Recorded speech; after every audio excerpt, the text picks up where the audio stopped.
Hi, everybody. Well, it is the 17th of August. Just plowing on through. Hope you're all doing okay. Hello, Andrew and John KJ Adams. Uh, it was bizarre today.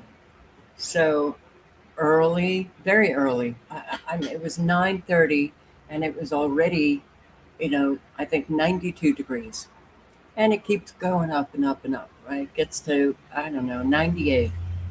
And suddenly, this huge thunderstorm, so huge that my neighbor, my one friendly neighbor, called me over, and she was convinced we were having a tornado because she was driving, convinced that it was a tornado because everything was just going sideways. The wind was incredible. And the wind literally took one of those limbs off the tree that I've been talking about and fearing and hitting my car. And I saw that. And so I moved my car away from that tree. And I'm looking at the car and I'm thinking, well, it's right out there for the hail if that comes. Okay, so the thunderstorm ends, and it was magnificent. It was the first time that I have felt the humidity and the temperature drop. Like it was wonderful. I thought, oh my God. And I looked on Zoom Earth to see what the temperature was, and it said 78 in my area. 78, from like 98 to 78. And it felt wonderful. And I was like, wow, okay, this is going to be a good day. I swear to you, within 10 minutes, I could feel the heat rising. And now it's 96. And it got really hot and very humid again. It was so fast. Okay, we are under the control of the weather terrorists. And I am not liking it. They also use pretty intense frequencies to bring about these thunderstorms, bring about a whole lot of the weather. Okay. And I had like right after, that 78, and it was okay. Yes, thank you. Right after that, I had an exhaustion that hit me. I never sleep in the afternoon. I fell asleep. I couldn't believe it. I was so exhausted, couldn't do anything. I had a conversation with a subscriber a couple of days ago about that exhaustion that just hits, and it renders you just can't function. I was so pissed. I knew, and I'm convinced that that was related to the frequencies that they were using, plus the fact, fortunately, I didn't lose power, but a whole lot of people did lose power in my area. This sucks. This really sucks. I am, you know, we are truly like so vulnerable to whatever it is that they want to do. So, hello, Tony and John. Yeah, mighty hot. Wow, man. It's only 92 in New Orleans, but it feels hotter. I know. It feels hotter than 96 here. Chrissy, hi. Wow. They say it's 70 where you are. Oh, boy. Wow. But it feels like 90? Okay. All right. Sweet Barb, hi. Do you know of anything that's going on in Hawaii? Not, not Hawaii. A lot going on in Hawaii.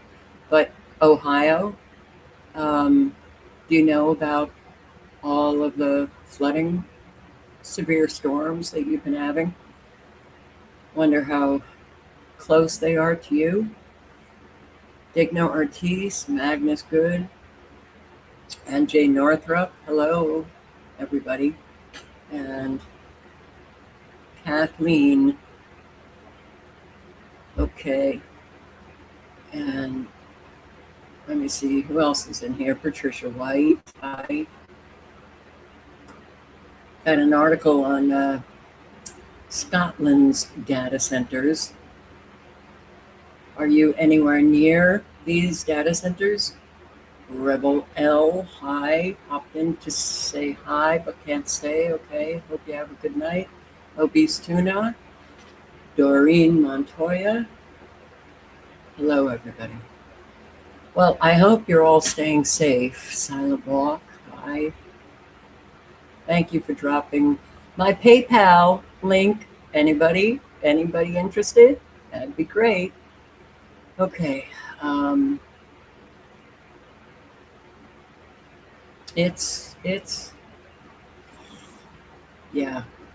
Mick Silent Green. Hi. Stack Stevenson. We're still here, Stack. Unbelievable. And the 90s Brooklynite. Hey. Hi, the 90s. Okay. Mrs. Blanche, break the spell. Okay, jump forward, so if I've missed anybody. Hi. Radar. Oh, and by the way, when I started to hear that thunder, I went to radar and I could see a fast moving blob of red that suddenly collided with our nanobot activation, which, let me show you. Let me just quickly go to the capture that I took. It's so obvious that it's just not real, you know? God, this is so, sometimes it just is like infuriating. Here. It's coming in from Oklahoma, and then boom, crashes into more nanobots. And someone got hail here in Arkansas. But yeah, you know, this is so obvious that it is not real, okay? Look at what's happening. Look at Mississippi, Alabama, Georgia, okay? All of these little dots of thunderstorms that activate at the exact same time in 3 different states.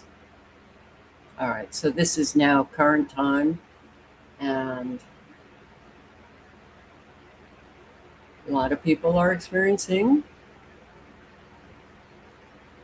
severe weather. And my God, my subscriber, wow, okay. He's very fortunate. It's down here in Alabama, and it kind of just misses him, which has been the case often. Well, yeah, here we go. The frequencies, the activations, the South Dakota, North Dakota, Minnesota, into Nebraska. Just doesn't stop. All right. So what do we have? We have 34 active severe weather warnings. Alabama, Arizona, Florida, Georgia, Minnesota, Mississippi, Montana. I seem to miss Montana a lot.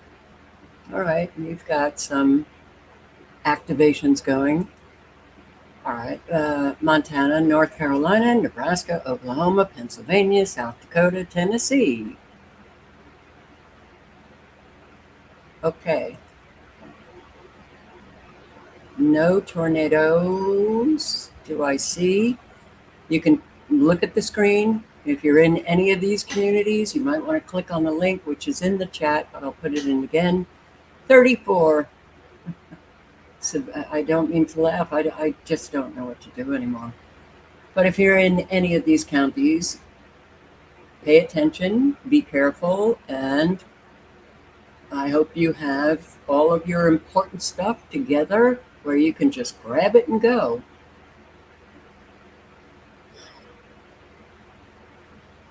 A whole lot in Indiana are still underwater. Okay? This weather is, do not take it for granted and do not ignore. Every day, I hope you're checking the weather. So, still flooding Texas, New Mexico, Arizona, and also a whole lot of the rivers. There are areas where the rivers are still rising in Indiana, in Illinois, in Ohio, into West Virginia, again, Kentucky. This is really all the way down into North Georgia and Northeast Alabama, into Tennessee, also upstate South Carolina. Okay, be very, very, very careful. I can't emphasize that enough. Because when you see this kind of destruction, you're like, holy shit. We are sitting ducks to all of these, psychopathic, very crazy people. And Lala, okay, I said before Hurricane Lala hit, and I went to Zoom Earth and I showed you that it wasn't, that they were talking about a direct hit on Hawaii. And I went to Zoom Earth and I saw, no, that's not going to be a direct hit. But I did say that doesn't matter. If they want to bring about a lot of destruction and make it look like a hurricane, they'll do it. And they did it. They did it big time. Okay, so the number is 1,000 homes damaged. 1,000. It faces a massive cleanup after Tropical Storm Lala battered the islands as a hurricane with heavy rain and damaging winds. On the Big Island, floodwaters washed out roads and highways. The governor says at least 1,000 homes were damaged or destroyed. Jonathan Bigliotti has more. Raging floodwaters turned roads into rivers after Hawaii got pummeled by Hurricane Lala, which weakened to a tropical storm on Sunday. The storm punishing the state with gusty winds and... This is storyful. All right, it's getting to be a real hassle, even posting mainstream media. So that was a storyful, and they hit you with copyright strikes.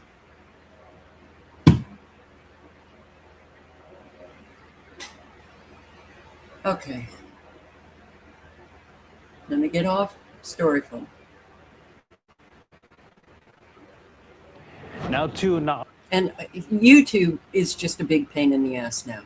I'm sorry, but it truly, when you knew YouTube before Google, you know how wonderful it was.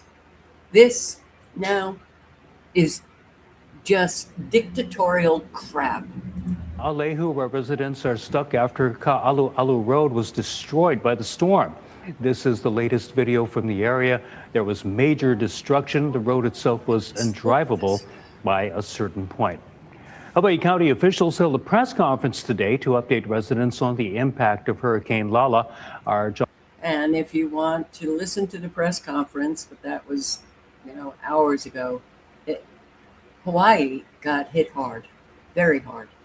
And it is, what did this be, maybe 2 days? And the kind of destruction that they're seeing there, my God. Chainsaw didn't work. Good thing that we didn't get too much rain in advance of this so that, the ground isn't too saturated on Oahu. And you can see this video footage right here showing a woman and neighbor working to get through a large fallen tree yesterday that landed in front of her mother's house. Now, we're told the woman and her husband originally bought chainsaws to help clear the drowned tree, but once they saw the extent of the fallen foliage, their plan changed. Well, I was going to come up here and cut the trees because she said it was only her driveway, so I thought it was small branches so I could cut her and just get her car out so she can go up to her sister's. But then when we drove up here, we realized, oh, no, that's not happening. So, oh my God. But she's safe, so hopefully everybody else is safe. As he said, the woman was successfully able to get through the tree. The family will now head to a different location as more storm conditions move towards the island. Look, the size of the trees in Hawaii are huge. They're really massive. And they're now just lying down all over the place. And this is Jonathan Petramala, who I have recommended before. These weather events, Jonathan does a great job in capturing an awful lot of what is taking place. And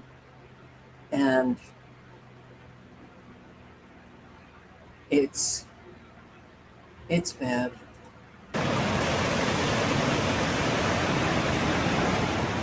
The saying goes with hurricanes, you can hide from wind, but you run from water. And this is why. I didn't like this Christmas tree. I was thinking of it all night. Yeah, I didn't like the Christmas tree. I was kind of worried that it might come down, and sure enough did. But now I'm happy that it didn't hurt anybody, and now I don't have to worry about it.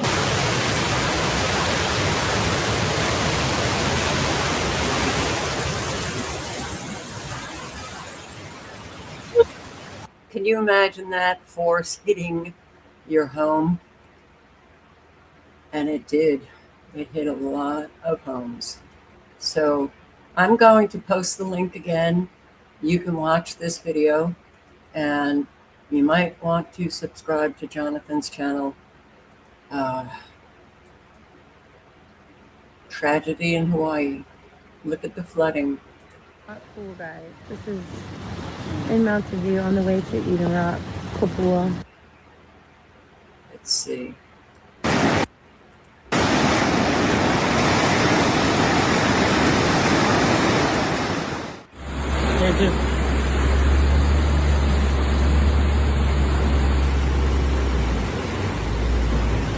Oh, it's moving again. They rescued 2 men in that truck. And they said that when they started to see it moving again, they were like, oh my God, we're not going to get them. But they were able to get them. Not cool, guys. This is in Mountain View on the way to Eden Rock, Kopua. That's a whole...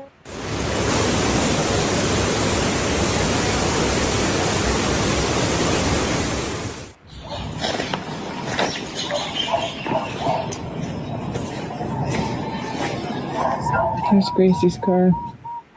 Hurricane Lala devastated Hawaii on August 16th, bringing flash floods, high winds, landslides, and massive power outages that inundated hundreds of homes and severed transportation links. Extreme rainfall on the slopes of Mauna Kea caused severe damage in the Pahala and Naalehu areas.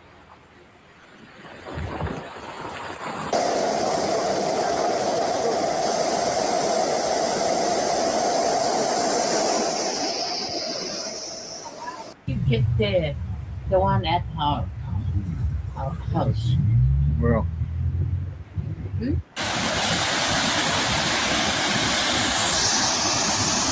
The rainfall intensity brought by Lala set new records in several highland areas.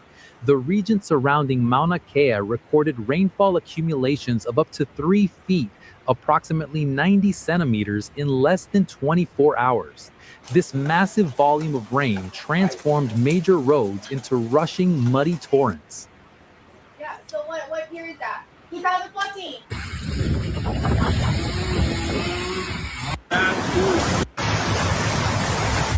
specifically the Pahala and Naalehu areas, suffered the most severe impacts due to flash flooding.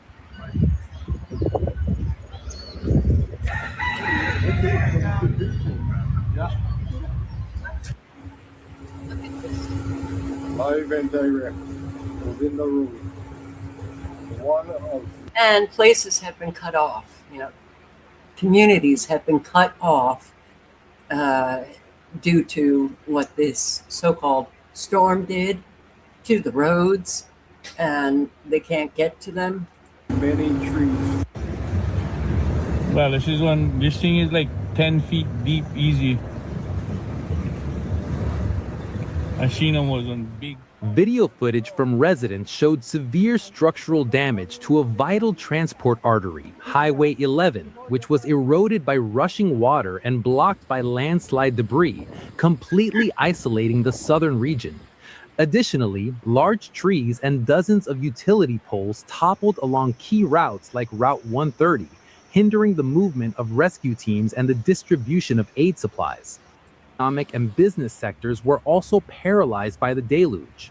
A long-standing factory and retail shop in Naalehu were reportedly submerged in 3 feet of thick mud, destroying their inventory and production equipment. Look at that thing, bro. Wow. Wow. That's probably why our power's out. Beautiful tree, but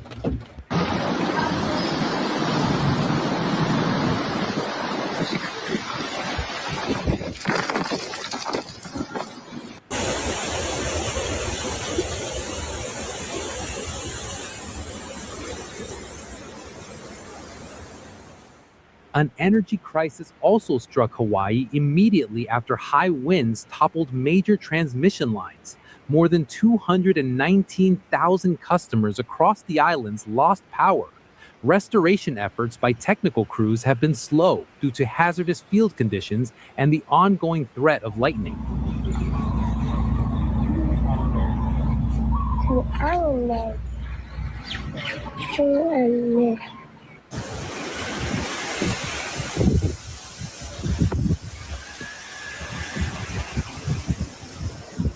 Caused by the victim being swept away by flash floodwaters. Joint search and rescue teams are continuing to sweep red zones to evacuate residents trapped on their rooftops.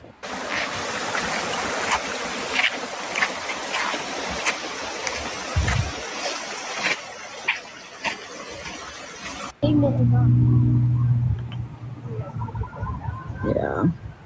Then my book was another part that got smashed.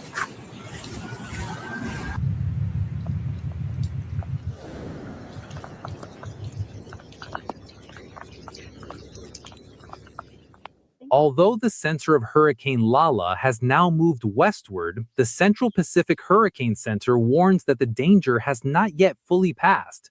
Tropical storm warnings remain in effect for Maui, Oahu, Molokai, Lanai, and Kauai.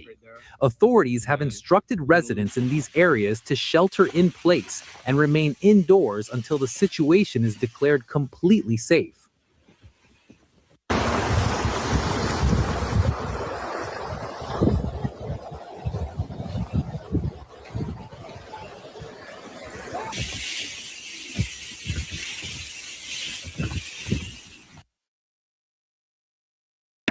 How do you recover from all of this? Today's economy. There are so many roads that look, as destroyed as the roads that you have looked at all over the place. Boy, they did a number. Look at this. Look at this. Wow. You got big trees in Hawaii. Big, beautiful trees that are now taken down. God, I'm so sorry for all of you who are having to suffer the consequences of our great weather terrors. You cannot tell me that this over and over and over again, all over the world.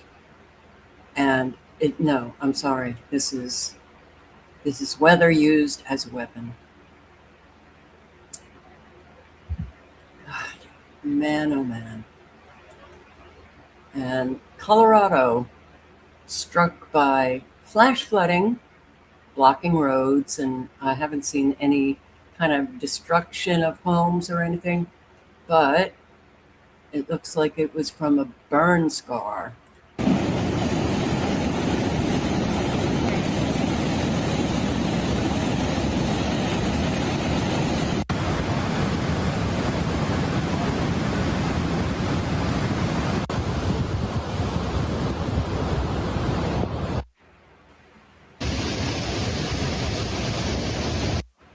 Swept away by fast-moving water, while emergency crews searched downstream and worked to respond as flooding spread through parts of the valley.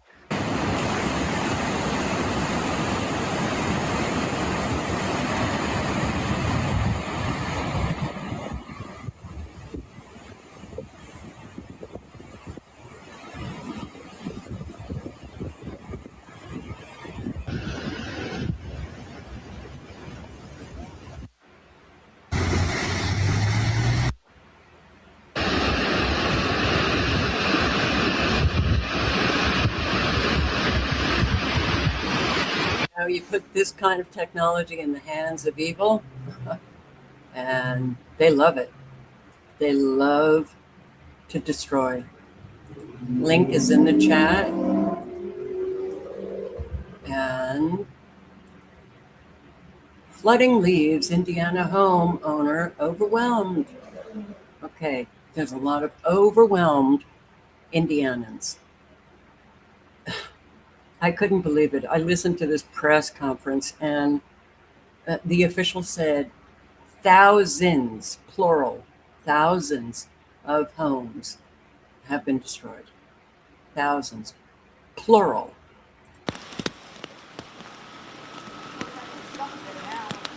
No. Wow. I was at work, and I work at Sugar Creek, and my son called me and said the house was flooding. So I rushed home, and I opened the basement door, and it's all the way filled, and that's a full basement down there. It's like 4 or 5 rooms, and the backyard was flooded, my garage is flooded, and my son's truck is in there, which now it's probably a total loss.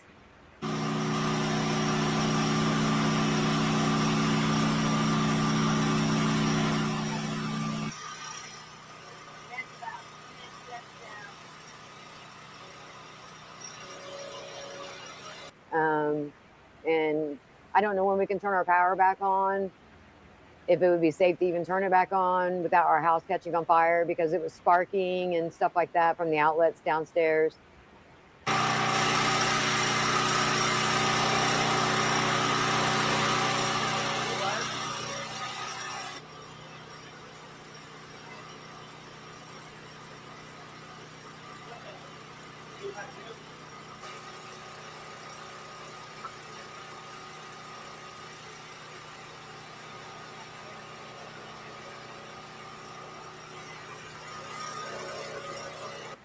And I'm overwhelmed, and I'm upset because, you know, no flood insurance here. So I don't know how, you know, this is all gonna pan out, like, because my basement is a total loss.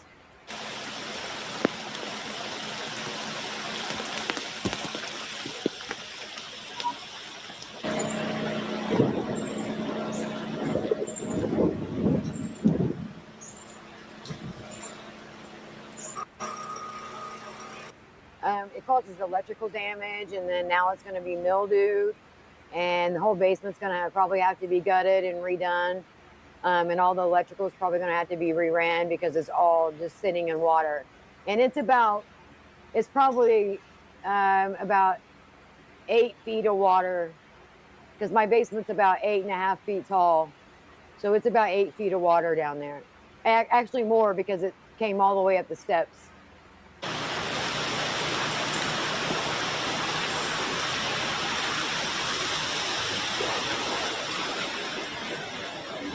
Oh boy. Well, just want to say, Marcia, bummer is an understatement. Understatement. And no insurance. God help you, Obese Tuna. May that happen.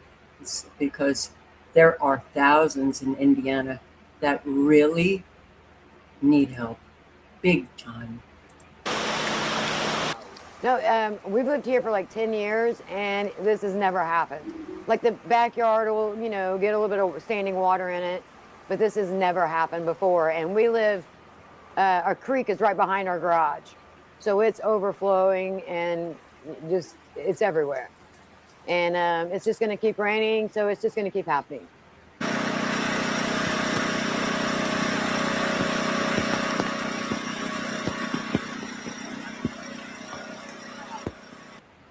You can't not feel for her. Oh, boy. Oh, my God. This is a creek. It's a creek, okay?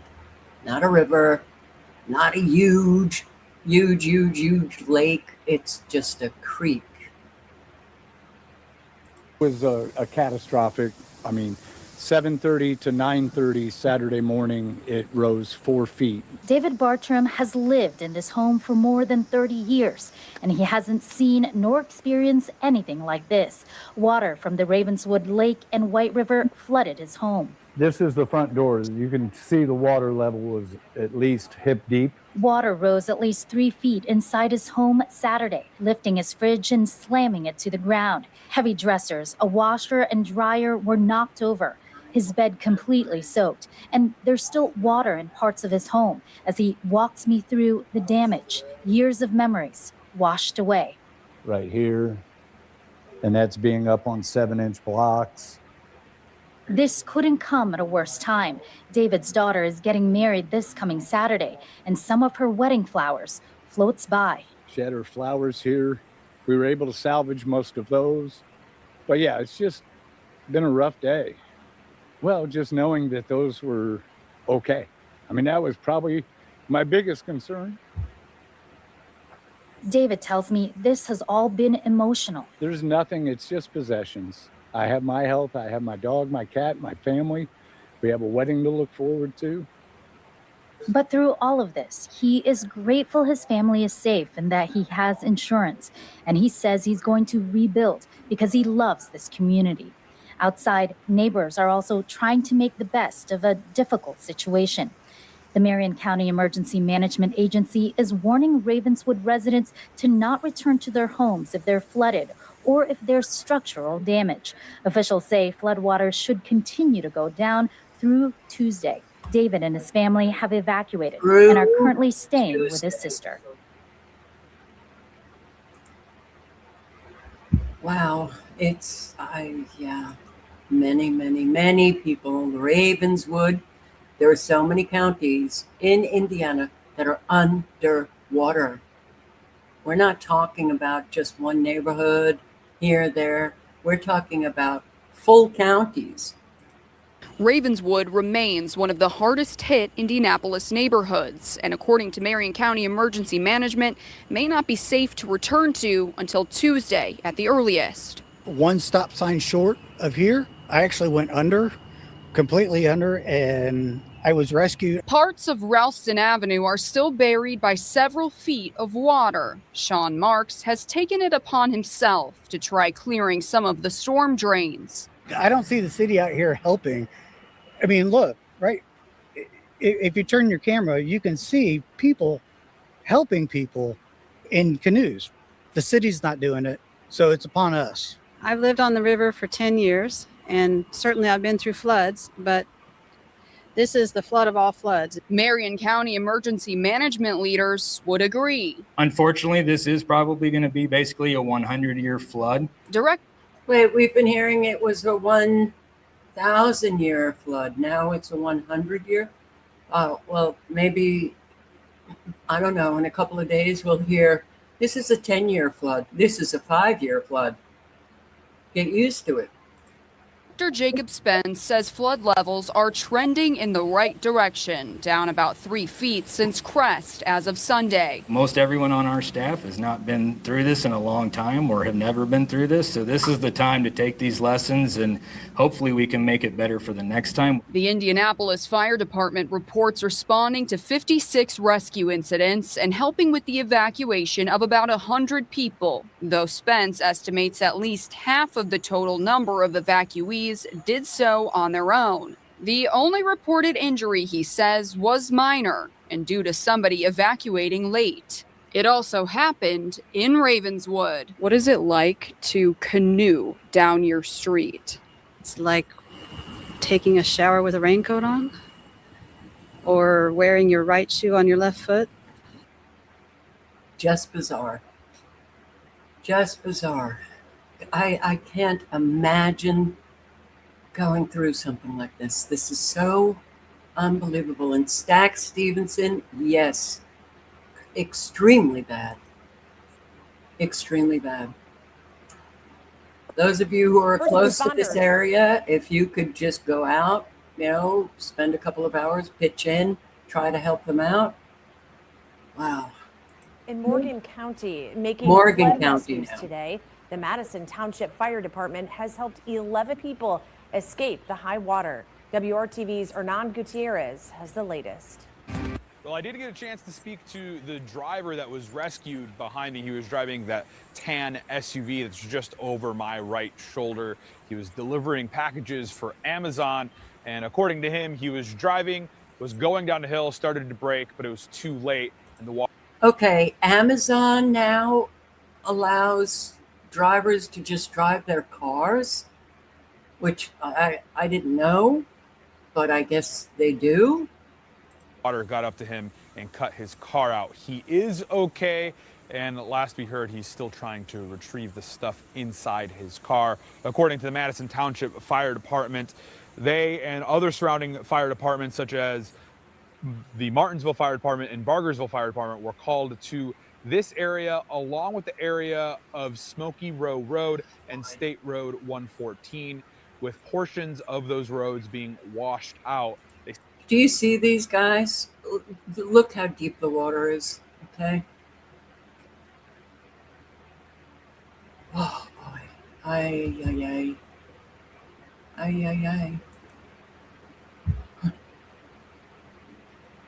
Chicago area, they've been hit with a homeowner in Crown. So many different storms. Now, Ohio, too. Oh.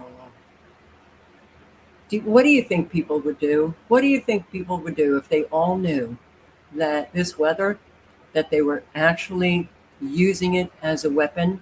Do you think people would band together and try to do something to get it stopped? Do you think they would start, screaming out? I don't think so, because I think we've been trained, a whole lot have just been trained to, okay, well, I know they're using it as a weapon, but I can't say anything because my social network, they'll turn against me. They'll think I'm crazy. Oh. Crown Point, Indiana is demanding answers from NIPSCO after claiming a dangerous power line was left hanging in standing water for days since last week's severe storms. Dino Jehovic says the hazard on Wells Street was first reported to NIPSCO on Tuesday. He said he made additional calls Wednesday, Thursday, and Friday, but that no one showed up to fix it. Then overnight, power was restored to the neighborhood, and the same line started sparking and caught fire along the driveway. Jehovic says a fire also broke out in a neighbor's yard. So I get up to go see NIPSCO working on the power lines in front of the house, but I hear these booms, like boom, boom, boom, boom, boom. Once I go outside, there is no NIPSCO. All there is electricity sparks popping and a bunch of fire coming out. No one was hurt in the incident, but Jehovic wants an investigation into why his repeated calls for help were not addressed before power was restored. Ah, interesting, huh? His repeated calls were ignored. And this is what happened. NIPSCO telling us tonight that they were notified of the fire and sent workers to the site to help first responders. At least 7 people are dead after days of heavy rain and record flooding across Indiana. Rivers surged to historic levels, forcing evacuations and prompting disaster declarations in more than a dozen counties. President Trump has approved an emergency declaration. But still, have you heard anything? Has he said anything? Has he tried to pretend that he cares about all, and not just Indianans? This has been going on for the entire year. It was going on in 2025 as well, but 2026 has been extraordinary. For all of the years, which is 16, that I have been trying, to post as much of the weather destruction that I have, been able to, capture and just post on my channels. 2026 stands alone. It truly has just been extraordinary. So when you see your fellow Americans getting destroyed just every day, and you hear nothing from government officials except for those state officials, maybe a mayor in the area, a governor, but you don't hear, any loud voice in Congress. You don't hear from the president. You hear nothing. That's also pretty extraordinary. Look at this. This is, oh my God, Chicago or Indiana. Gives an idea of how difficult the recovery process will be. Lansing was hit by one of 6 tornadoes that swept through the Chicago area last week. Today, Lansing's mayor joined other local leaders to appeal for help from the federal government.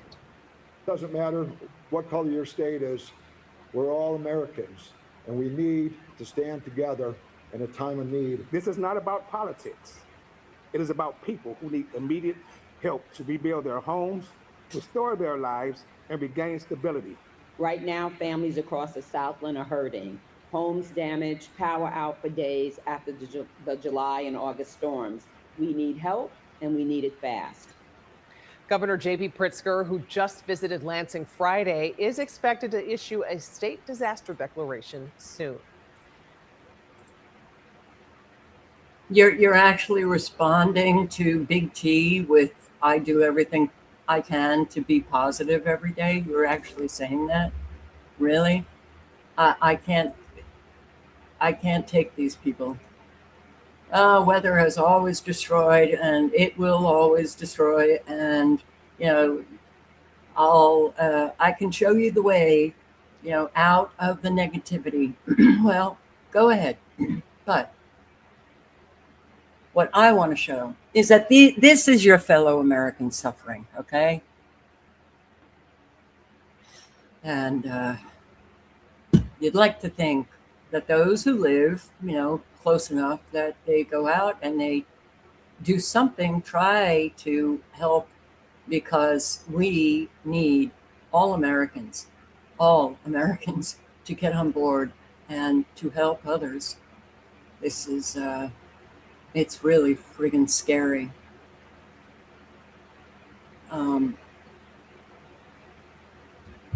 It is scary to see all of this destruction.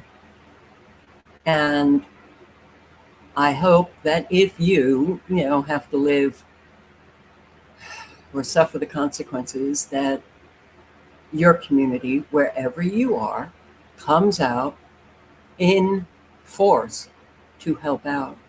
Devastating floodwaters flow into neighborhoods. A flood of donations is pouring into the Hamilton County Fairgrounds. Our true heart of Noblesville and Hamilton County is what you're seeing here by having our neighbors show up, strangers, people that we haven't even met before, and they're here saying, what can I do? Serve Village helped make this relief effort a reality with nonprofits, food banks, businesses. Share stream? What do you mean? Share stream? That what? Okay, I don't know what you're referring to.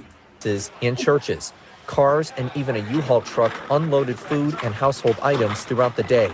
stocking up for flood victims. People can also connect with resources as they figure out what to do next. This is the one place that we're gathering information that we can reach out and help those who are affected directly by the floodwaters. And the response has been impressive. More than 1,300 volunteers reached out to offer help. Sean Fitzgerald lives in Noblesville, and even though he wasn't impacted by flooding, seeing closed roads and houses underwater made him want to show up for his community. If you can help, help. Other people need you. If you've been blessed enough, then help somebody else. The Riverwood neighborhood was hit hard by flooding from the White River. Ron Hansen owns property there. He says people living in Riverwood for at least 50 years told him the water's the highest they've ever seen. But people are helping here too, bringing cleaning supplies, food, and more. There's a lot of just private citizens that have come in and decided to fill up their SUVs with paper towels and things that people are going to need down the road here. And it kind of warms your heart a bit knowing that people do care. And it takes something like this sometimes to kind of pull the community together. And I think it's been great that a lot of people have done that. And may that community remain together. And Stack Stevenson, yeah, people only come together when, they're all sharing the crisis. But then 1 week later, you notice that the numbers dwindle. 2 weeks later, really dwindle. And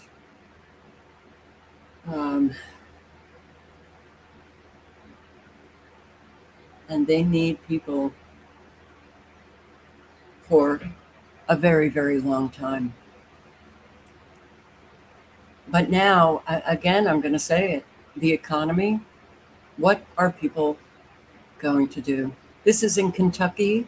This was yesterday.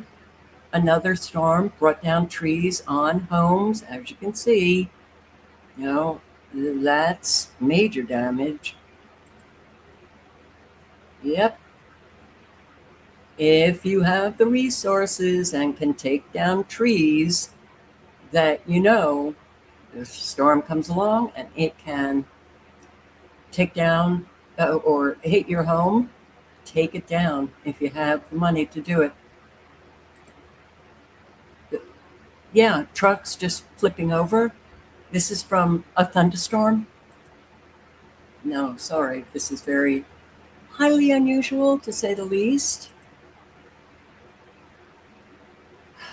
Boy. South Korea got hit hard.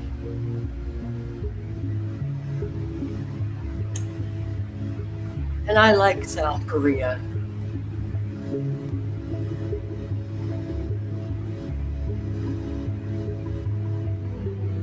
I wish I could go.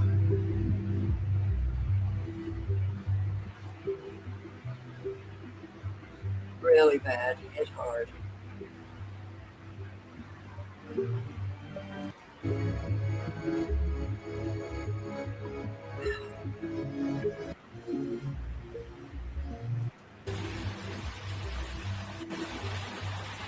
Okay, little problem with this video. Let me go to here and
A powerful rainstorm has struck Gyeonggi in South Gyeongsang Province of South Korea, causing widespread flooding, landslides, road closures, and evacuations. More than 800 millimeters of rain has fallen across the city, with hourly rainfall reaching 124.5 millimeters. Rivers and drainage systems have overflowed, leaving roads submerged and several communities isolated. The extreme rainfall has also caused serious damage to homes, public facilities, and surrounding infrastructure.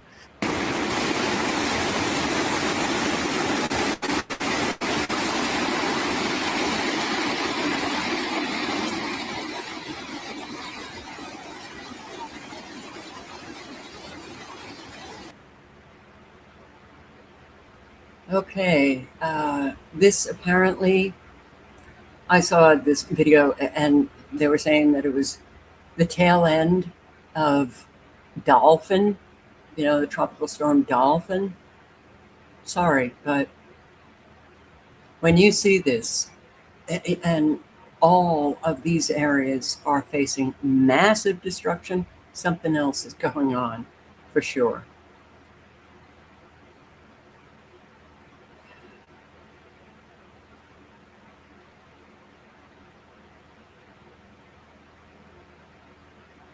Look at this. Look at this.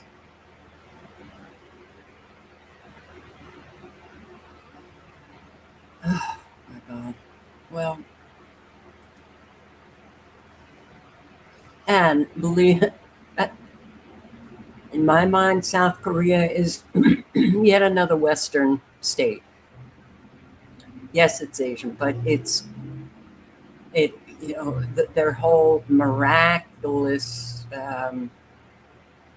recovery, from the war, and a whole lot of American investment went into South Korea to transform it into yet another, greedy capitalist society.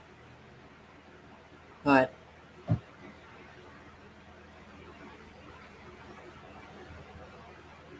it's still a pretty cool nation in terms of how family oriented they are. And I think things are changing though. And it's so sad to see, in South Korea, what the hell is this?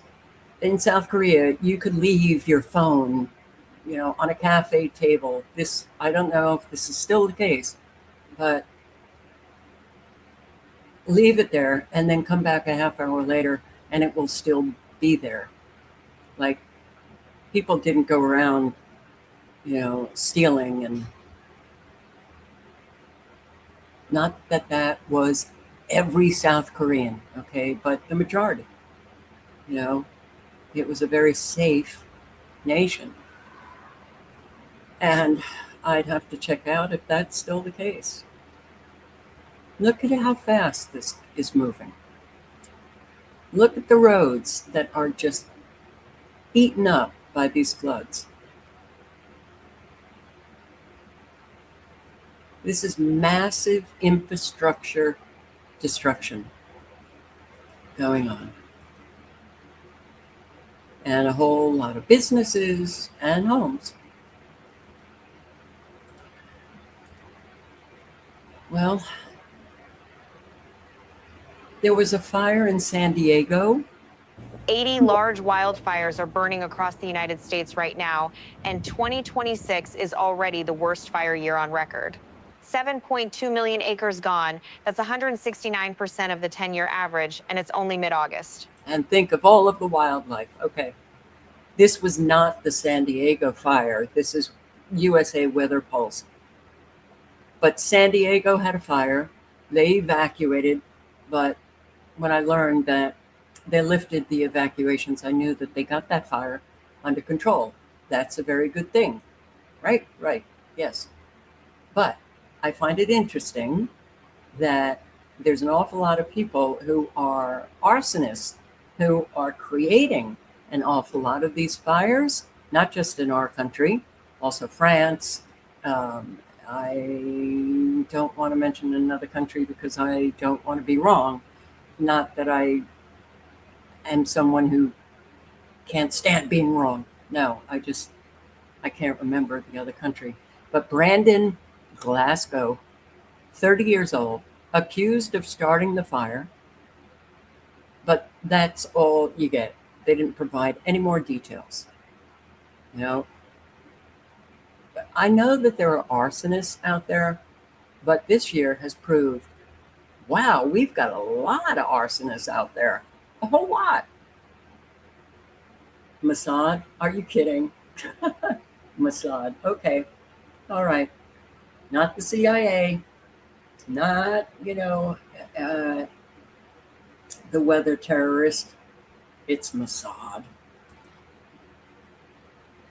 And yeah, these storms in Kentucky. I don't know what to say. That this is really getting, should I say bad? This is massive devastation. And a new bullseye for summer rain. This is West Virginia. West Virginia has quite often been a bullseye. So here, look at the roads. And you get some of these roads looking like this in these, areas where this is the only road that you have to get in and out. We also had flooding, but if you look back, 2026, West Virginia, over and over and over again.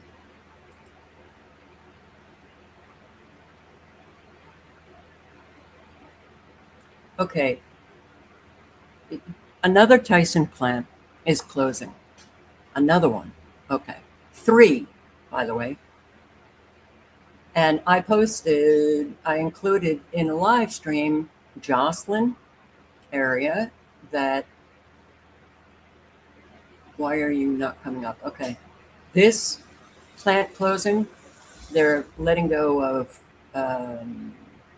2,700 workers. 2,700 now are without a job. And this one is in Illinois. Just in, another one closing in Utah. 700 plus employees don't have a job now. But all of the factories, well, Trump had brought them back, didn't he? This Tyson plant behind me was only built 5 years ago. We have a mortgage to pay. We have a lot of bills. We have kids. Not having another job lined up is scary.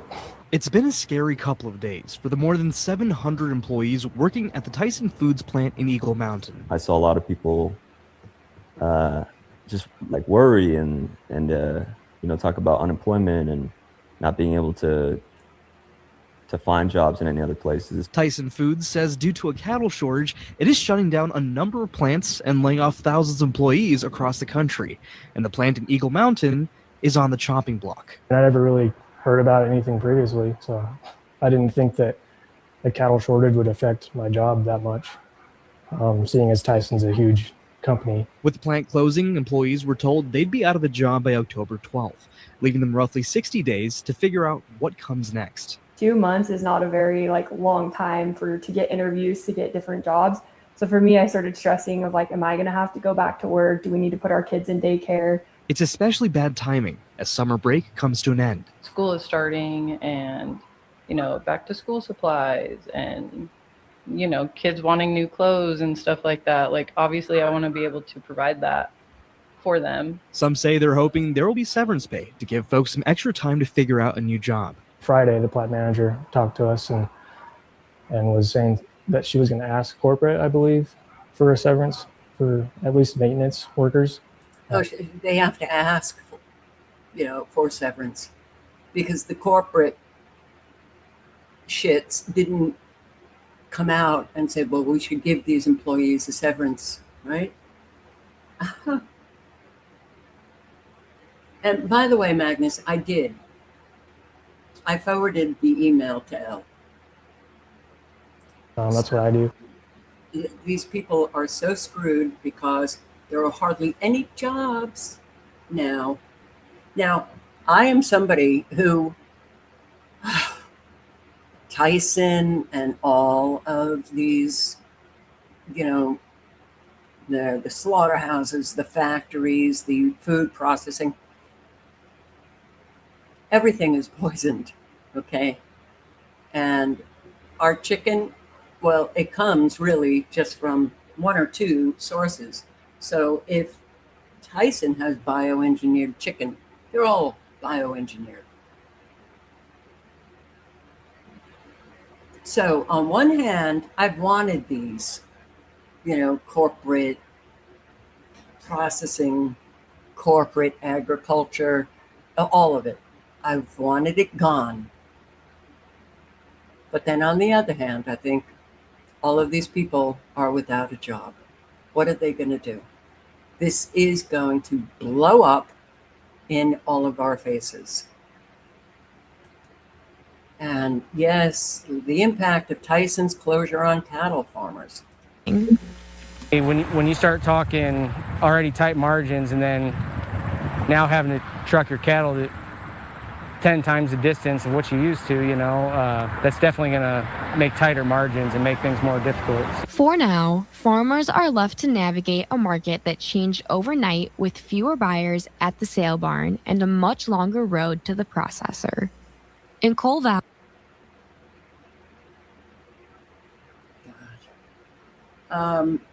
Is that really true? Trump now wears a bulletproof vest on his ass?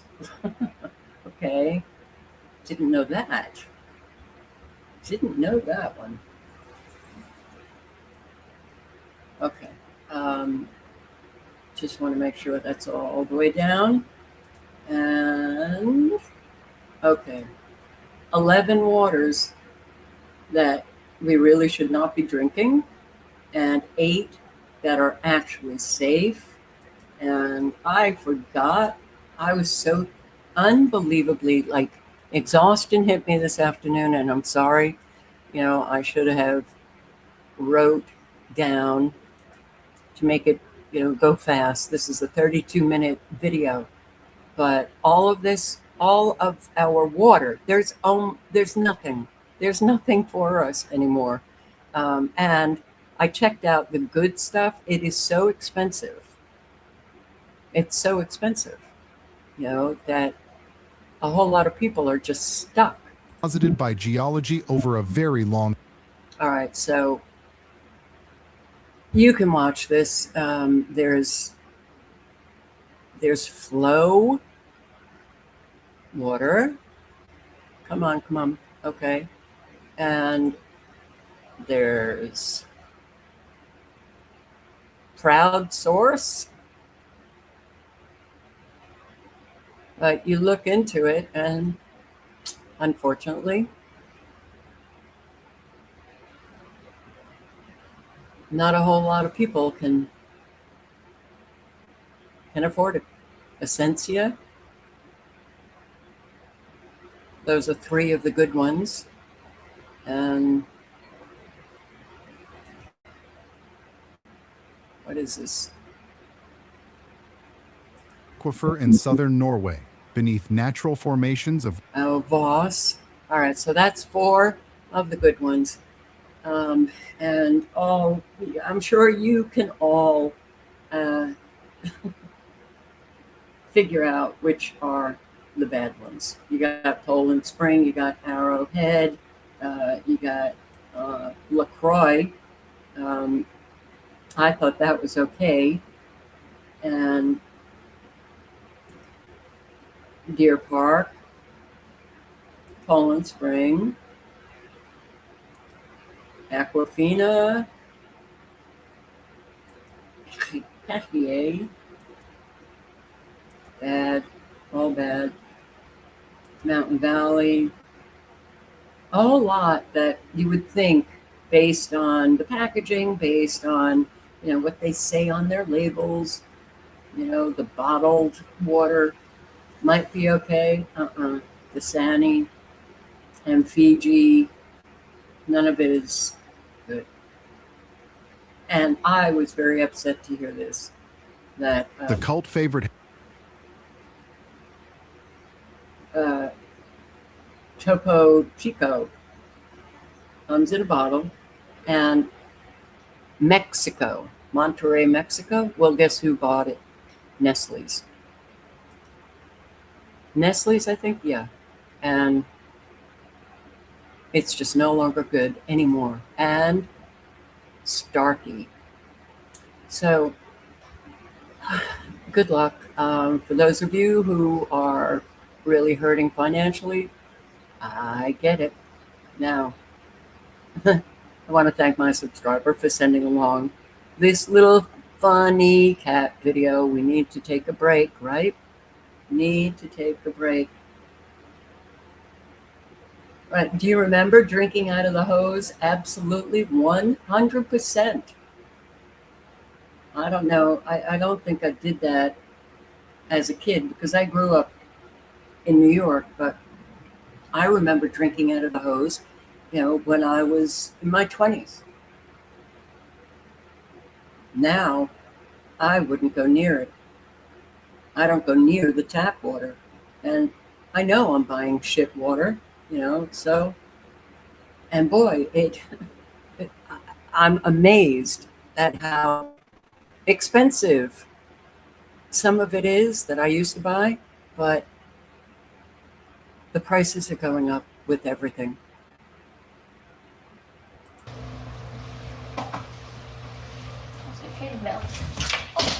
Oh my God. Mom!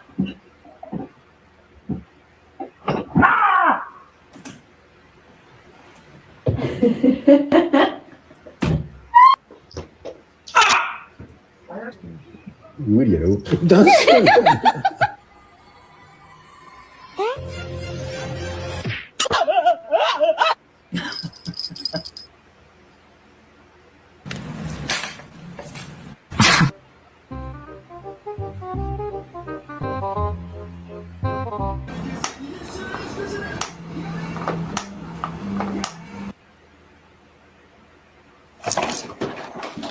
Week old unrefrigerated pie. Hey. No!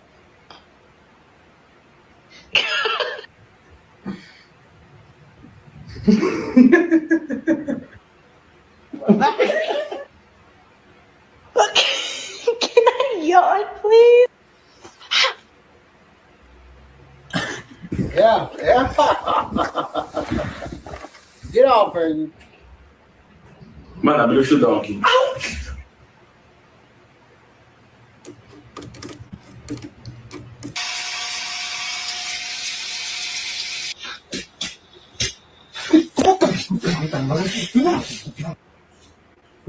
Bravo. I'm taking a shit. Go. Go.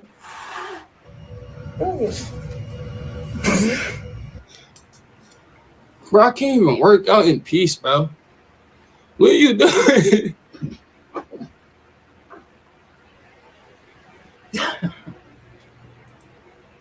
Very sweet, but I also have to play this because it's so just unbelievably cute. Want to thank my subscriber for sending this along. Okay, this is a one-armed monkey. One-armed monkey.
I love it. I love good people. So, what do we have here? Now, I don't know who Hayden Panettiere is, but she was very, very young, 36 years old, and she's dead. Wow. Gotta wonder, right? Found dead by a friend inside a South Carolina home. Cardiac arrest? What? Okay, a call came in. Person said cardiac arrest, unresponsive female. The young are dying. Best known for her roles in Heroes and Nashville. Don't know what they are, but 36 years old. Can we guess? Could we guess?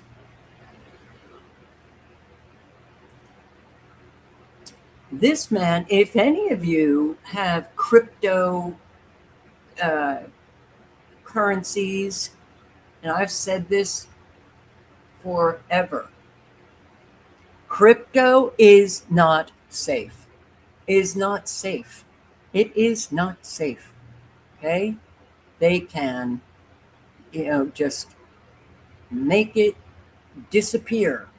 Whatever, how much money, it doesn't matter. This man, San Diego, is warning others after cryptocurrency investment disappears. His retirement disappeared. Imagine investing all your retirement money and having it disappear. That's what Joe White said happened to him after he put his savings in a crypto platform. Now, a state financial watchdog agency said the company where Joe and thousands of others invested wasn't licensed to operate in California at the time. It's incredibly powerful. Joe White spent a long career working for several startups. I think it's over 10 startups I worked at, and then it's like a numbers game, and then finally I got a good exit. He used the money he earned to invest and plan for retirement. So I learned about Nexo from Reddit, and a coworker introduced me to them. It's a digital platform for crypto that advertises it helps users grow your wealth. Joe thought the money would be safe in what Nexo called a crypto credit line. With crypto-backed credit lines, borrowers can take out loans backed by their crypto instead of selling it off. You can then repay whenever you want and any amount and at your own pace. In 2021, Joe said he transferred his crypto investments to Nexo, which operates several entities. It says on its website the credit line can be used as part of a longer-term strategy. Joe said he put his life savings into Nexo. He showed me at least one bank wire transfer to Nexo in the amount of $1 million. He doesn't have records of all his transactions, and that became part of the problem. Joe said he would occasionally withdraw money for normal living expenses, but by 2023, he said he lost nearly all the money he put in. He said the investment was something a lot more volatile than he realized. Essentially, if the crypto's value dropped below a certain level, Nexo could liquidate it. That's what Joe said happened with his account. He has an active, open complaint with California's Department of Financial Protection and Innovation alleging. And I wish him the best of luck. If anybody did not consider when Bitcoin came out, and they didn't consider that maybe this is a platform to introduce digital currency, to get people so used to digital currency. And now there are so many cryptos, even, Trump. Okay. This is, I think a lot of people are going to lose a tremendous amount of money, as they did with Trump's, what was it, as a stem coin, or can't remember what Trump's coin, digital coin, was called. He made a lot of money, but those who invested in it did not. They lost a lot. And Gregory Mannarino, what's going on? Washington warns of restricted Chinese AI. while Trump-backed business cashes in. Of course, where's MAGA? Well, they're just, I don't know, so brainwashed. They're still clapping like a sea lion, like a seal. Isn't it interesting? Even Reuters points out Trump crypto firm backs venture offering AI from restricted Chinese companies. What? All right. Okay, lost all my highlighting. But here, Washington is restricting Chinese technology. It is banning certain Chinese products. It is warning allies against becoming dependent on China's AI ecosystem. And then the Trump family. Trump World Liberty Financial is collaborating with World Claw, a Hong Kong-based company offering access to 90 AI models, 43 of which are from Chinese companies. Oh, that the Trump administration itself has flagged over national security, military, or intellectual property concerns. But he's not all that concerned. Okay, so Gregory wants to make sure that you understand the situation. The United States government tells other nations Chinese AI represents a national security threat.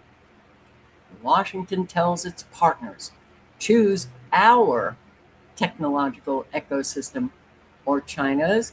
The Trump administration restricts Chinese robots and other technology because officials warn of cyber attacks, surveillance, data theft, and threats to critical infrastructure. But a business financially connected to Trump and his family can collaborate with a platform distributing Chinese AI models, including models from companies the US government itself has placed under restrictions. So, oh my God, Trump and family, everything is about corruption and enhancing their wealth. The Trump family's crypto products can generate revenue from the arrangement. Great, huh? Fabulous. And let's, wake up, act now, or you wish you will have. Wake up, act now. Sometimes when I'm thinking about how do I title this live, and I just want to say, you better start fighting, you better start doing, you better, and I just don't, because no one will do anything. It's, we don't do anything to even protect our own self. Millions of middle-class people, the initial crisis will be affordability as we. Okay, so let me make sure I got the first word. For millions of middle-class people, the initial crisis will be affordability, as we said.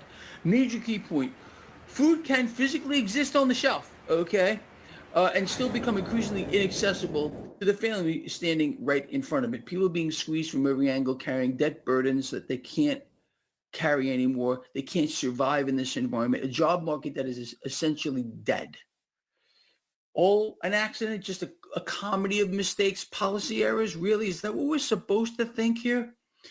Lyons' final major key points: staring into the abyss. Lyons, if the energy crisis deteriorates and becomes an emergency over the next coming weeks, and this is the direct trajectory / pathway we are on if nothing changes, the consequences will not remain confined to a Wall Street oil chart, okay?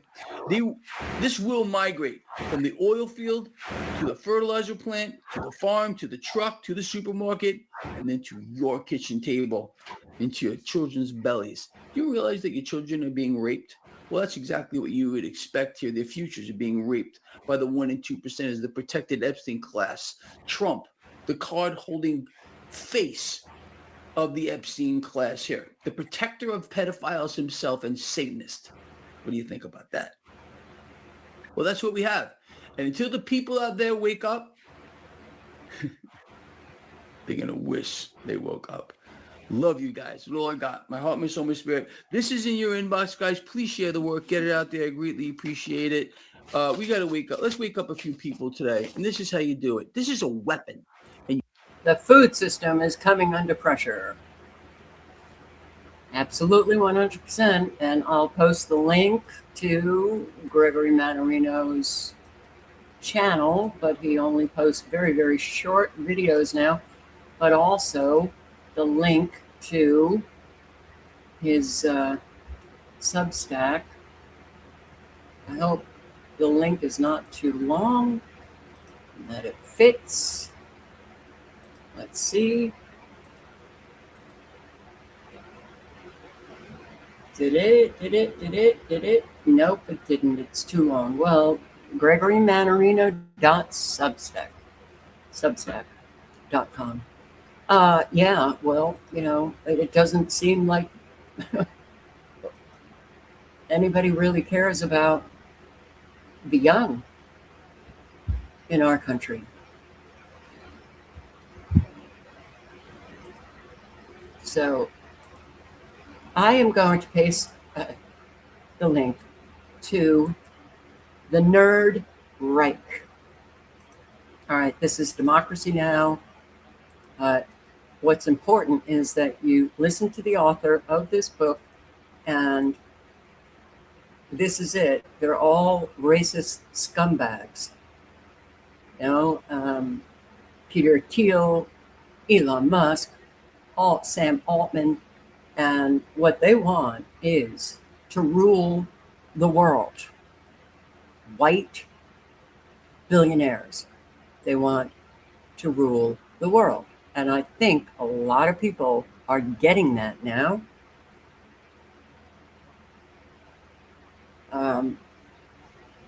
What year did I wake up to all of this truth? It doesn't happen that way. It's an awakening, and certainly, in the 80s, in the early 80s, I could see that we were already fascist. Corporations had merged with our government. The corruption has only gotten worse, but it was very evident in the early 80s. 9/11, I knew that day that, there were certain reporters that were saying things that made it very clear that our government was involved. And Patriot Act, so then I had a lot of years where I was just trying to recover as best I could from the stroke. Then after that, it was plowing through weather modification, geoengineering, and I was a big Democracy Now! Fan. I donated to Democracy Now! Yeah, I was that New Yorker walking around with my burlap bag, Democracy Now! Donated when her mother died. Went to, in Great Barrington, she gave a talk. I went, and I have to say, it was 2011. Now, I had already, said goodbye to a number of news publications that I had always. New York Times, it was a daily read for me. And I remember it was, I think 2006. I went to get the New York Times, and my arm reached out. I didn't even touch it, but I remember just like I was frozen in midair, and then I just pulled my arm back. And I walked out. And I remember clearly what I thought. Why am I buying something and I can't even trust what it is I read? And then more and more fell off. Democracy Now! Amy Goodman was a big hit for me. I really felt enormously betrayed. So for years, well, the first betrayal was 2011, and she would not talk about the geoengineering, nor would she talk about the weather modification. She always had this one guy, I can't, what was it, 350.org or something? Can't remember his name. This guy in Vermont. Always had him on, and they were always talking about climate change. And yeah, disinformation artists, right? They tell you a shitload of truth, and then they come in on a topic and they lie. Okay. Plus the fact that I was watching her when she was in the railroad, this small studio, if you could even call it that.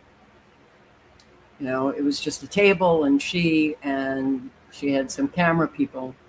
And then suddenly after 9/11, she opens up this green studio, which obviously was very costly. And the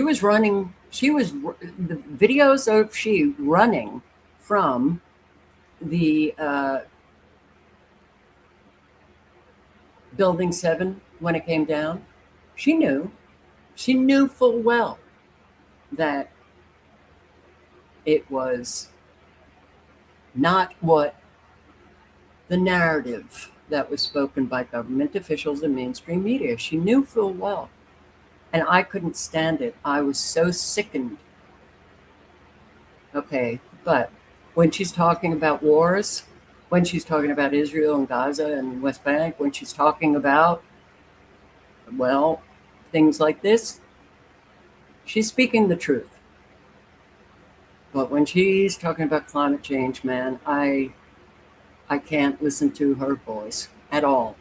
But this was a very good interview with Gil Duran, who did an awful lot of research on the Nerd Reich.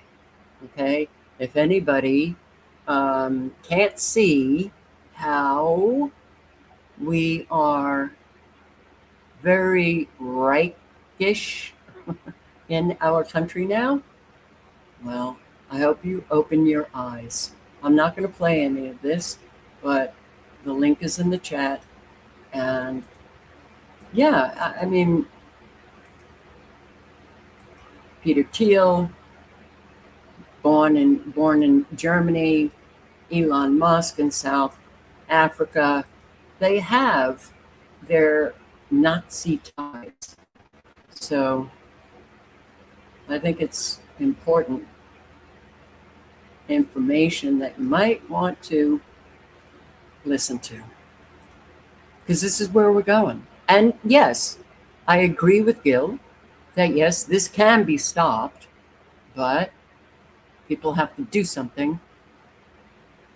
Otherwise, we're just going into their world, Musk and Thiel and all of them, that they are manifesting.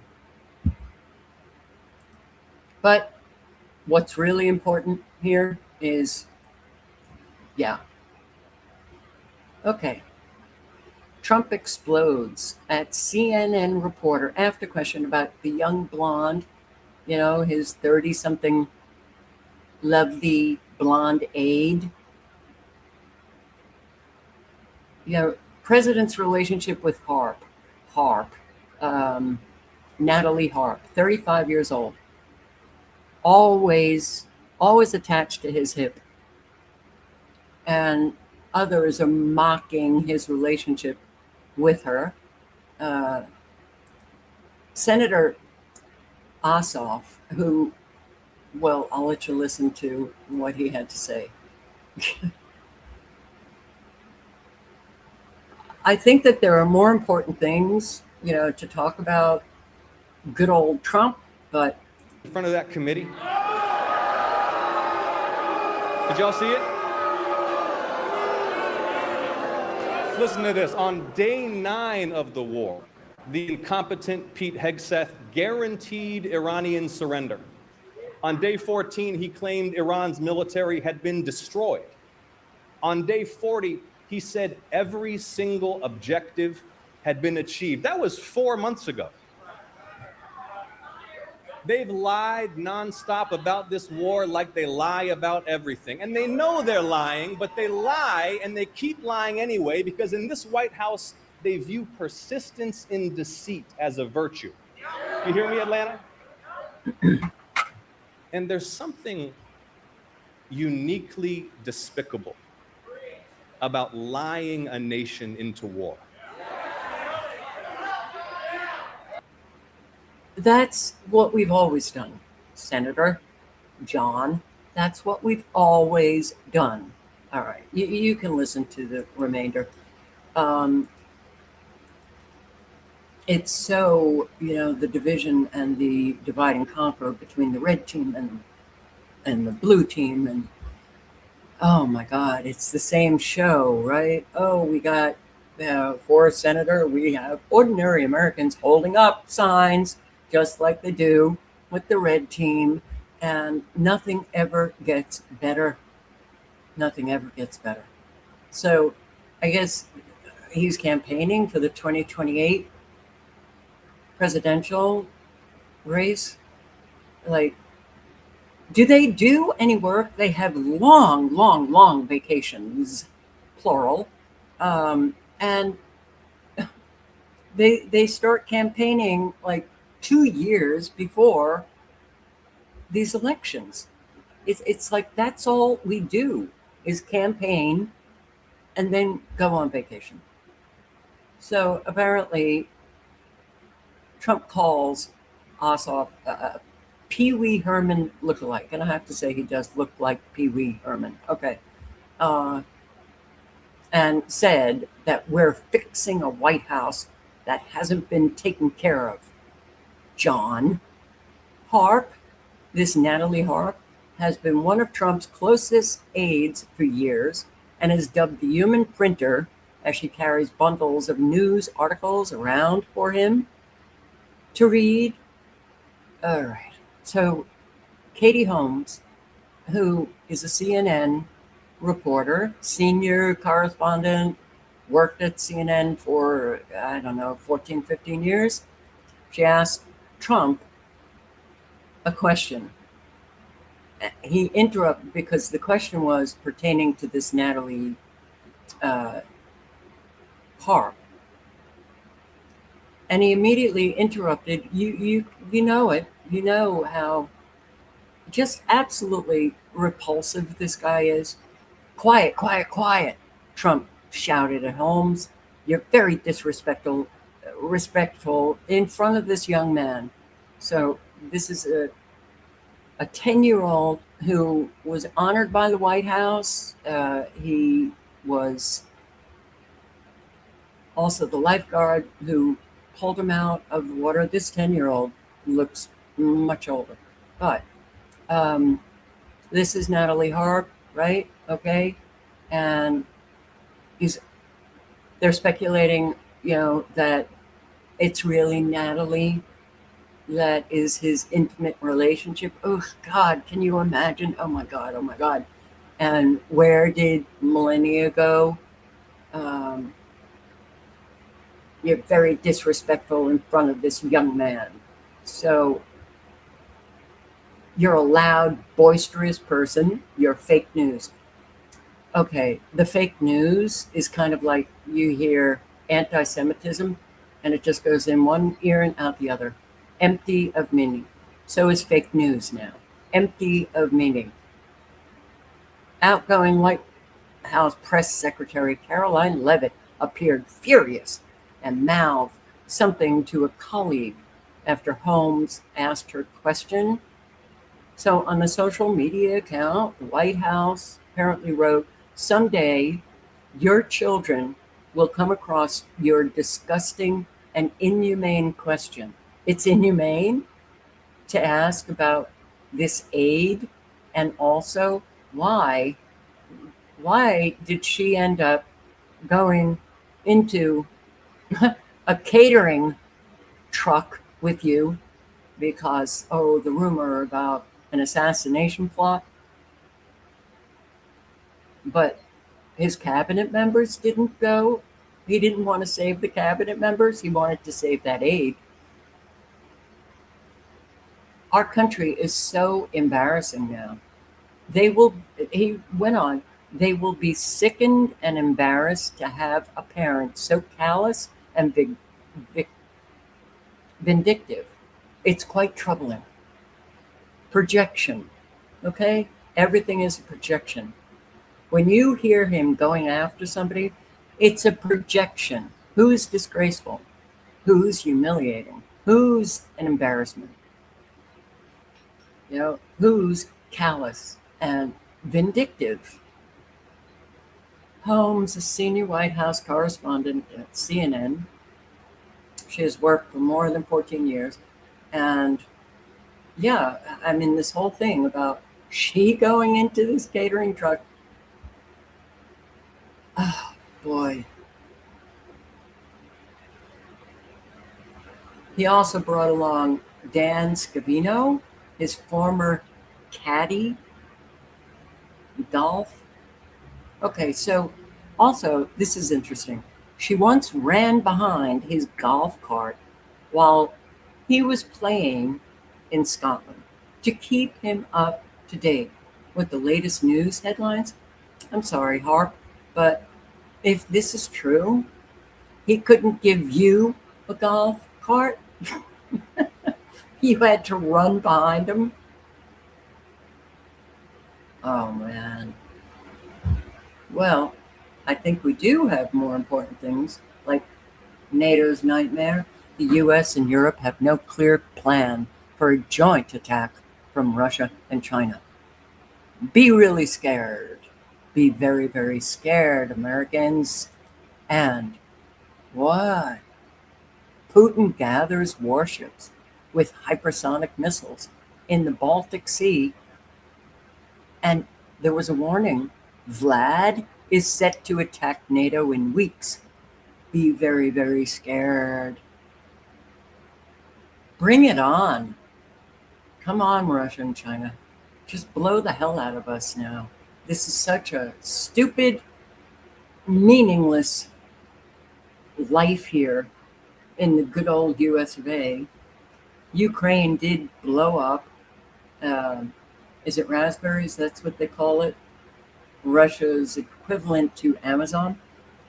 So the war keeps going on, right? And, well, Vlad, I think we need to attack NATO.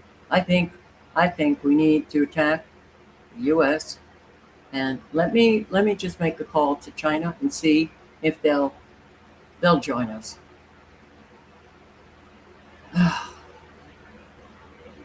Okay. I don't want to make light of this. This very well could happen, but it's just another scare tactic. Do you get scared by those headlines? I don't. Okay, Police Scotland. Scotland has a lot of protests against data centers. But Police Scotland warns robust security needed to stop attacks on AI data centers. Police Scotland is partnering with the developers of these data centers. Police Scotland does not seem to want to partner with the Scots. So, Edinburgh, there's a huge data center going up, apparently. Now remember, Scotland is a tiny, tiny country. Police Scotland said a great deal of public opposition is likely to a data center planned in Larbert, about 30 miles west of Edinburgh. In a letter submitted as a part of a planning consultation this month with the developers, the letter encouraged the data center's developer to liaise with the police to prevent unplanned incursions for the purposes of disruption. Wow. Hundreds of data center projects in various stages of planning in Britain and Scotland. There are at least 23 hyperscale data center developments in the planning process. Combined, they would use more than 1.5 times the power that Scotland uses at peak demand. Alrighty. More than 100 people attended a protest in Larbert. Nearly 7,000 people have filed objections to the proposed development. Protests are planned in the coming weeks, including one in Edinburgh. Early September, the Scottish National Party passed a motion to freeze all new data centers in Scotland. So why is this an issue? Well, if that motion becomes Scottish government policy, it could pose a serious threat to the UK's AI strategy. British officials have been pushing data center developers to build in Scotland.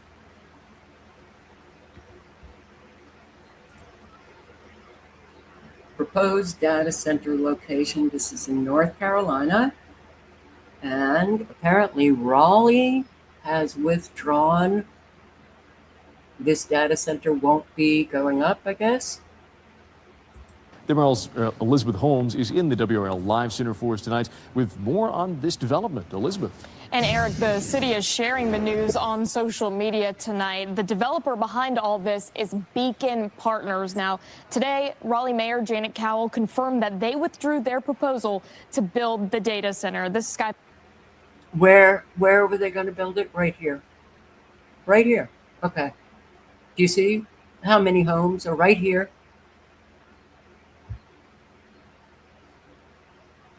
Video shows where it would have been off of Jones Sausage Road. This area is already zoned for industrial mixed use. Plans said the building would be around 100,000 square feet. Now, there was going to be a public hearing on annexing the land at City Council's meeting this coming Tuesday. City representatives said 100 people signed up to speak at that meeting, most in opposition. The city had to cap the number of speakers to 30 for time's sake. Now, it is important to note the developer can try to annex the land at a later date. It is also important to note that Raleigh has not placed a moratorium on data centers at this point. Eric?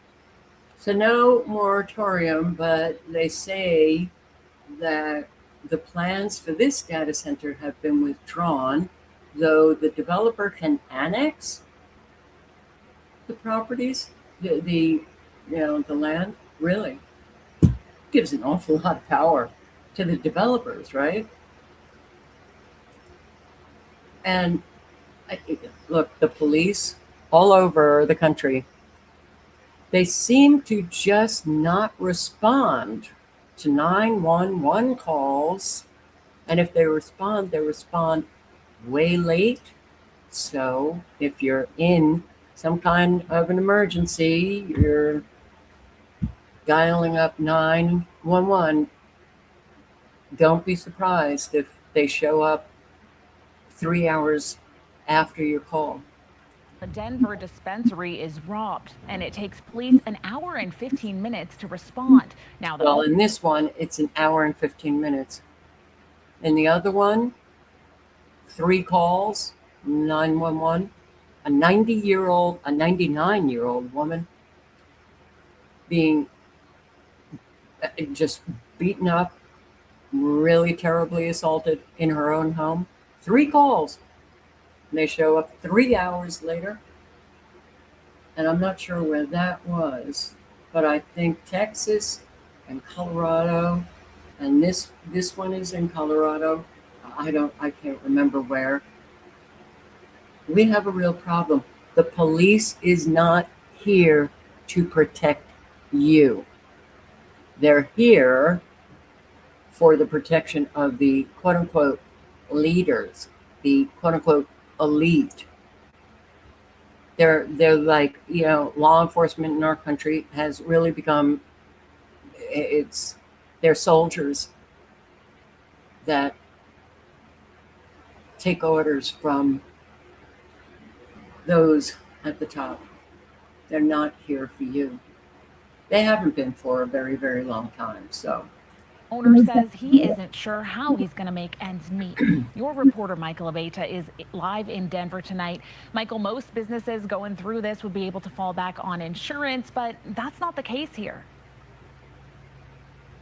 Yeah, that's right. The owner, the manager, Austin, says that he couldn't get insurance, and marijuana businesses have complained that getting affordable insurance is dang near impossible. Now, because of that, not being able to be insured, all that $60,000 worth of product that he lost is just gone. It's super frustrating. Nearly 10 days ago, Austin Martinson was woken up early in the morning by the alarm company for his marijuana store, Pharmaceuticals. The store was being burglarized. They went around to the front. Again, they tried to open the front door and couldn't. We believe that they went on the roof and tried to get in through the roof or the AC, the HVAC units, which we've also had attempts there. So those are reinforced. So eventually they went through our neighbor and I guess busted through the front window there and then busted through their wall. He says thieves spent 30 to 45 minutes in the store while alarms blared, taking plants. We estimate we lost roughly like 60,000. He says he felt helpless watching the event unfold on security cameras, especially since DPD didn't show up until an hour and 15 minutes after they received the call. I think it's ridiculous. I mean, an active robbery, if they could have been there even in 15 minutes, they would have caught all these guys. In a statement, Denver police says they, quote, can confirm we received a call of a burglary alarm at that business around 1:11 a.m. Officers were assigned to the call and responded at 2:32 a.m. They had, quote, officers worked their best to respond to calls for service in a timely manner, but other factors can cause delays, such as other incidents that require immediate response, unquote. Austin says he's frustrated because this is the second time he's been robbed, the first time at gunpoint. He isn't sure what he's going to do next to keep his business safe. Everyone's sitting here like, what, we just sit and just keep getting robbed and robbed and robbed? He says the worst part is his growers are paid partially on commission from the sale of their plants. Since the marijuana business has been down lately, he says he doesn't have the cash to pay them. It's what we've been dealing with the last few days is trying to figure out how to make sure their families have food on the table. He says he will also have to invest in even more security now, and he hopes this is, our country is really, 'tis of misery now. The how many children are just growing up in homes? Oh man, there's so many. It's so abusive, child neglect, sexual abuse. This child found hiding in a neighbor's garbage after couple forced her to run laps, do jumping jacks as punishment, and made her use stuffed animals as pillows, but an awful lot more. Wisconsin couple, Aaron Rakowski, Melissa Rakowski, is accused of forcing a child to do jumping jacks, run up and down their driveway, which was a very big hill, as punishment, and starved, along with a large cut on her Achilles tendon, bruising on the bridge of her nose and around her eyes, a nosebleed. She apparently suffered frostbite. The girl ran away from home 2 weeks earlier and was later found in a neighbor's garbage can. Aaron Rakowski allegedly said the cut on the girl's leg was from frostbite, while other injuries on her legs were caused because she didn't put lotion on them. He told police she did not harm herself beyond scratching herself. The injuries to her nose and the bruising on her face were allegedly attributed to running into a branch in the dark. And, well, let's just say that this girl is not on a good trajectory to become a healthy adult. And if she actually gets to adult age, if she needs some solace from someone, she tells them what she had to endure from her parents a whole lot. It may just judge her. And DoorDasher suffers skull fractures and brain bleed after brutal assault. Agreement. All right. Meanwhile, a man in North Carolina is now facing charges after allegedly attacking a DoorDash driver with a baseball bat. Chanley Painter joining us now with the details. Good morning, Chanley. Yeah, guys. So police believe the attack stemmed from a road rage incident. 44-year-old Stanley Shockley is now charged with assault with a deadly weapon with intent to kill or inflict serious injury. The victim, Kristen Phillips, a mother of 3, was delivering food for DoorDash. Here's what she says happened on the morning of August 1st. Quote, around 2 a.m., I was delivering my last DoorDash order and I was attacked by someone randomly who, about 5 minutes earlier, was sitting at a green light not moving. I honked my horn. He went, but then got behind me and started tailgating me. He followed me to the delivery. I stopped. He kept going, so I got out and ran to deliver the food. He turned around and came back, parked in front of my car, blocking me. And when I ran back to my car, he came around to my door with a small wooden bat or baton and beat me in the head and face with it. Phillips. Okie dokie, yeah. We ain't right. Here, an argument at an Airbnb escalates to gunfire, leaving 2 teens dead. This is in Georgia. Link is in the chat. I'm telling you, the violence, I don't. And, well, I guess we're not going to be protected by these robo guards. Short-circuiting, Nightscope, and other robotics companies are rethinking automated security following canceled contracts. Pivot back to human guards, maybe. Evidence of at least 21 security robot deployments since 2015 have been canceled. Okay, why are they canceling them? I guess it's just not working out all that well. When we have flock cameras who are, flocking down innocent people, when we have AI that doesn't seem to be working all that well. In fact, let's see. The economy has spoken. Stuff that's AI generated has almost zero value. Let's not do AI, okay? Online marketplaces are being flooded with AI slop, but is anybody willing to pay for it? And apparently no. That's good news. A whole lot do not want AI. But we don't have a voice, right? AI, businesses are having to spend a fortune on AI, and AI is making a lot of mistakes for them, and it has not increased their revenue. So,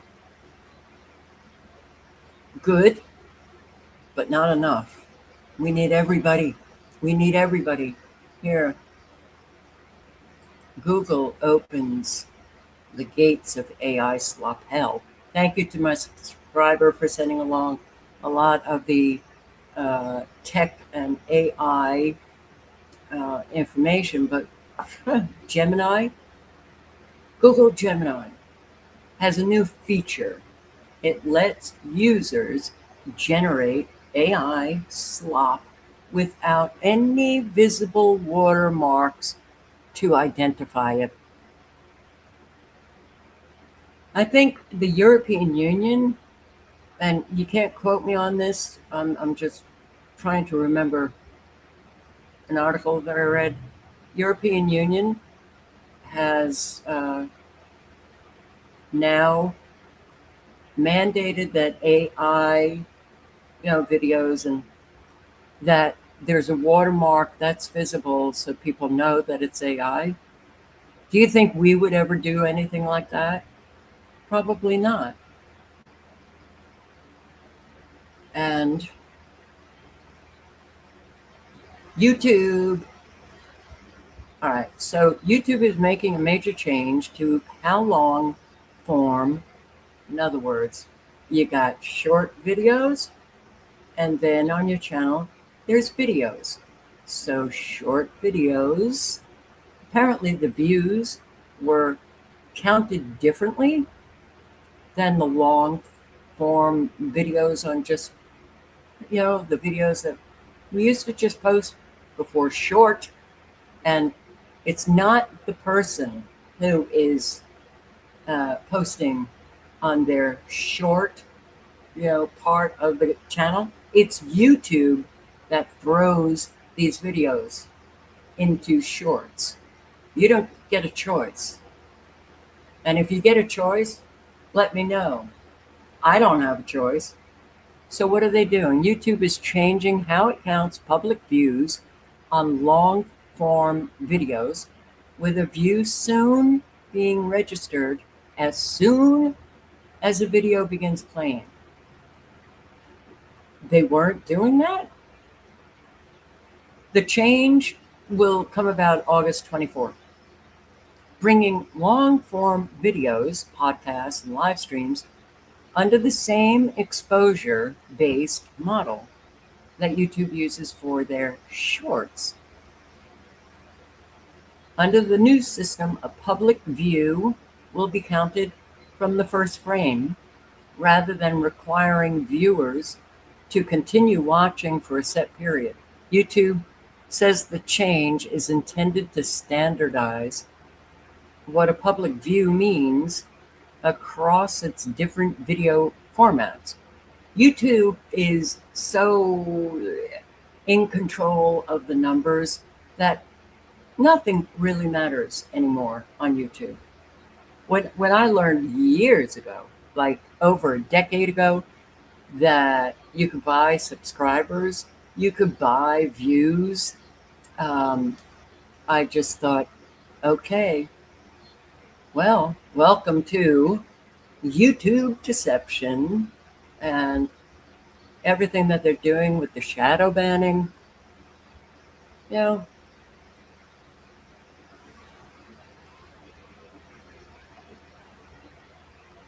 So they're counting it from the first frame instead of, however long people have had to watch before they put up a number. All of this is just slop to me, all of it. I can't stand it, And by the way, AI is scamming people better than humans scam. AI chatbots are better at scamming people than human scammers. And 729, so I will post the link to this. And so many people now are getting scammed, and you wouldn't think that these are the people that would get scammed, but they're getting scammed. So mainstream media reporters, people who work in banks, those are the two that I remember.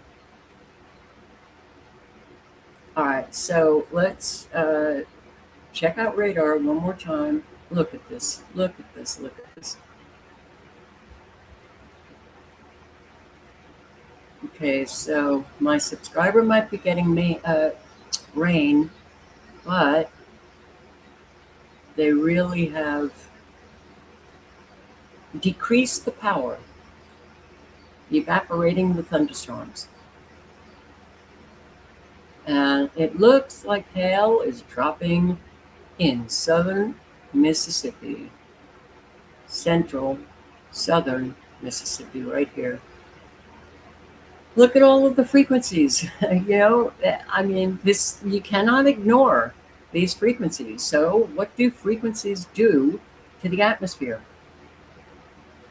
Destabilizes, affects, maybe. I don't, man.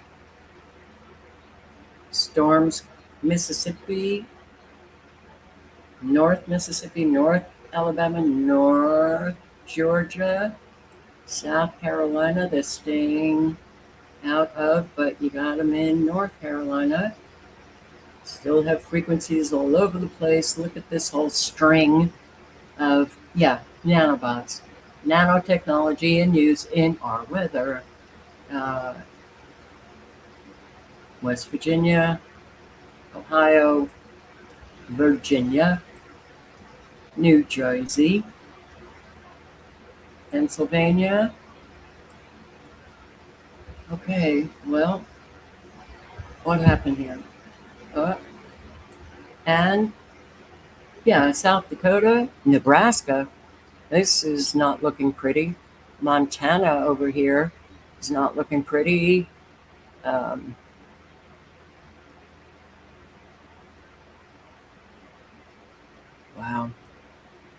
Okay, well, and if you want to point out the extremely low frequencies to maybe, a friend or a family member that don't know about the extremely low frequencies and they have never seen the signature on radar, you can always count on California right here, blasting away. Go to radar, go to California, there they are. Okay, their range is 300 miles.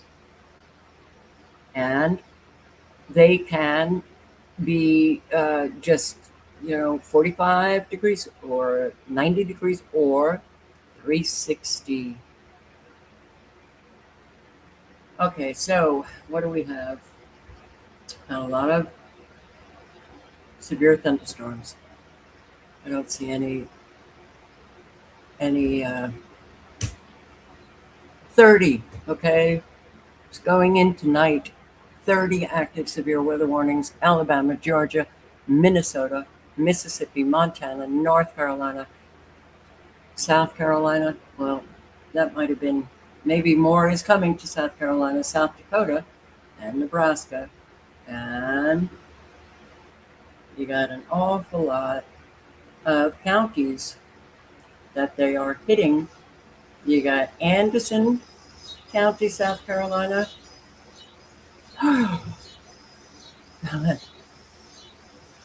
Greenville, Oconee, Pickens.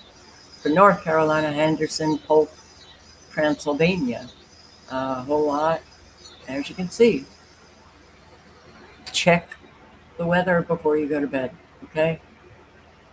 I know I say it over and over again, but it is absolutely 100% true. You go to bed, you're sleeping, you didn't think anything was coming, and suddenly you're running around looking for your to-go bag, or maybe looking at the sky. The roof is gone. Link is in the chat. Thank you for showing up. I hope to see you tomorrow, and stay safe and help out people that you know are hurting. It's easy to do. It really is. You know someone's hurting. You pick up the phone and call them. Ask them how they're doing. It's easy. Something has happened. I don't like it. I hope you don't like it either. So, all right. I hope to see you tomorrow. Be safe. Good night, good luck, and ciao.